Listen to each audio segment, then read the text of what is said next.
సభకు నమస్కారం.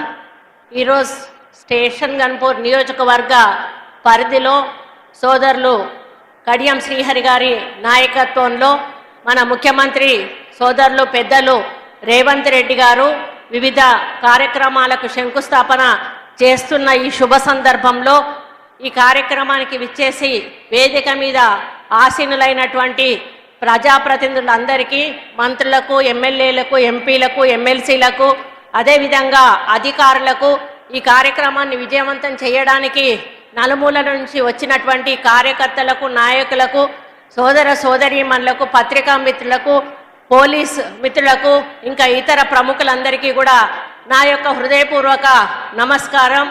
నిజంగా ఇది ఒక శుభదినం అని చెప్పుకోవాలి. ఎందుకంటే ఒక రోజే ఒక ముఖ్యమంత్రి గారు ఒక నియోజకవర్గంలో 800 కోట్ల రూపాయలకు ఈరోజు శంకుస్థాపన చేయడం అనేది మామూలు విషయం కాదు. ఎందుకనంటే ఈరోజు రాష్ట్రంలో ఎంత ఆర్థిక ఇబ్బందులున్నా కూడా అభివృద్ధి, సంక్షేమము, విద్య, వైద్యము అనే విషయంలో మన ముఖ్యమంత్రి గారు ఎక్కడా కూడా మరి కాంప్రమైజ్ అవ్వడం లేదనే విషయానికి ఇది ఒక నిదర్శనంగా చెప్పుకోవచ్చును. మరి ఇక్కడ అభివృద్ధి అనేది కుంటుపడింది అనే విషయం మనందరికీ కూడా తెలుసు.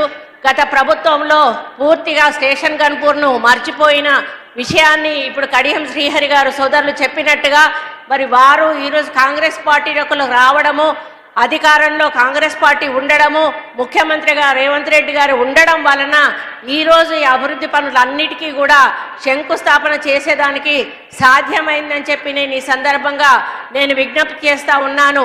ఎంతసేపు మీటింగ్లో ఏం మాట్లాడినా కూడా ముఖ్యమంత్రి గారు మనం తెలంగాణను మంచి మార్గంలో నడిపించాలి, మరి గత ప్రభుత్వం ఏదైతే తెలంగాణను సర్వనాశనం చేసి వెళ్ళిందో మళ్ళీ మనం సెటిలైట్ చేసుకొని సోనియా గాంధీ గారు ఏ ఆలోచనతోటైతే మన తెలంగాణ ఇచ్చారో ఆ ఆలోచన దిశగా తెలంగాణను, తెలంగాణ ప్రజలను, తెలంగాణ యువతను, తెలంగాణ మహిళలను కూడా నడిపించాలి అని కంకణబద్దులై ఈరోజు అదే కార్యక్రమంలో ముందడుగు వేస్తూ మన ముఖ్యమంత్రి గారు ముందుకు నడుస్తున్న విషయం మీ అందరికీ కూడా తెలుసు.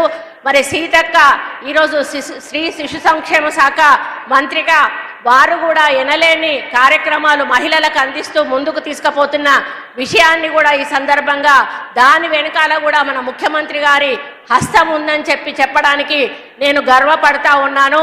కాబట్టి అన్న, మీరు చేసే అభివృద్ధి ఈరోజు వరంగల్ని 2వ రాజధానిగా చేస్తానని మాకు నిధులు ప్రకటించారు, సర్వేలు నడుస్తూ ఉన్నాయి.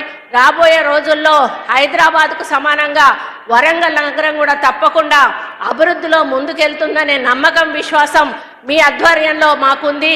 తప్పకుండా ఎయిర్పోర్ట్ కూడా వస్తుంది. మరి టెక్స్టైల్ పార్క్ ఆల్రెడీ ఉంది, ఇండస్ట్రియల్ కారిడార్ కానీ ఇంకా రకరకాల మరి మెడికల్ కానీ అన్ని రకాల హబ్స్ కూడా ఇక్కడ డెవలప్ అవుతాయి, యువతకు మంచి ఉద్యోగ అవకాశాలు వస్తాయి అనే విషయాన్ని మరి మేము పూర్తిగా నమ్ముతా ఉన్నాం.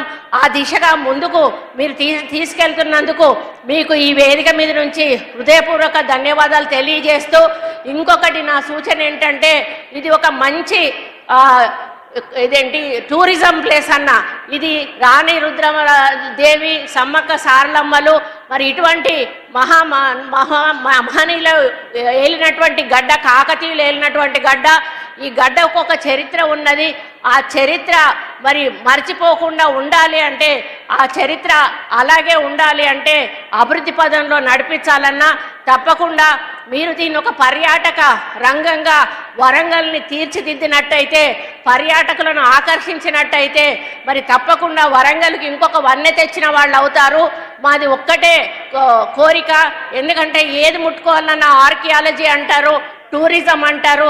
కాబట్టి మీ ఆధ్వర్యంలో tourism, archaeology, forest and endowment 4 departments తోటి ఒక మీటింగ్ ఏర్పాటు చేసి వరంగల్కు ఒక ప్లాన్ ఇచ్చి ఆ ప్లాన్ను అమలుపరుస్తూ ఒక పర్యాటక రంగంగా ఈ యొక్క వరంగల్ డిస్ట్రిక్ట్ను, పాత వరంగల్ డిస్ట్రిక్ట్ను దిద్దుతారని కూడా ఆశిస్తూ మరి ఇంత పెద్ద కార్యక్రమంలో మరి మీరందరూ వచ్చిన సోదరీమణులందరికీ కూడా హృదయపూర్వక ధన్యవాదాలు తెలియజేస్తూ, రేవంత్ అన్న ఉన్నంత కాలం కూడా మహిళలకు మనకు ఎటువంటి ఇబ్బంది లేదు.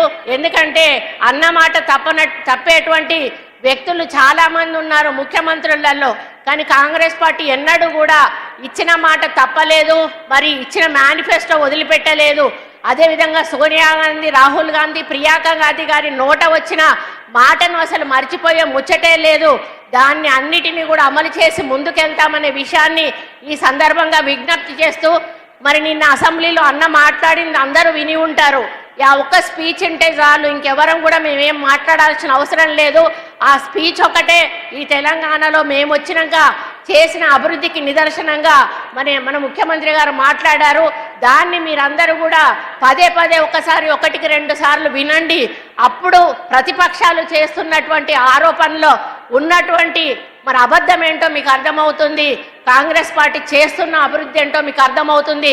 కాబట్టి కాంగ్రెస్ పార్టీ ఎప్పుడూ కూడా ఏది ఆశించకుండా ప్రజల సంక్షేమమే ధ్యేయంగా ముందుకు పోతుంది. కాబట్టి మీరందరూ కూడా కాంగ్రెస్ పార్టీని ఆశీర్వదిస్తూ మరి మా వెన్నంటి నడిచి ఇంకా ఎన్నో అభివృద్ధి కార్యక్రమాలు చేసే అవకాశాన్ని మాకు కల్పించాలని, మనమందరం కలిసి మన ముఖ్యమంత్రి గారు వెంట నడిచి తెలంగాణను మొదటి స్థానంలో నిలబెట్టే దిశగా మనమందరం కూడా వారు వెంట నడుద్దామని తెలియజేసుకుంటూ, ఈ అవకాశం ఇచ్చిన పెద్దలందరికీ కూడా పేరు పేరున ధన్యవాదాలు అర్పించుకుంటూ సెలవు తీసుకుంటా ఉన్నాను. జై హింద్.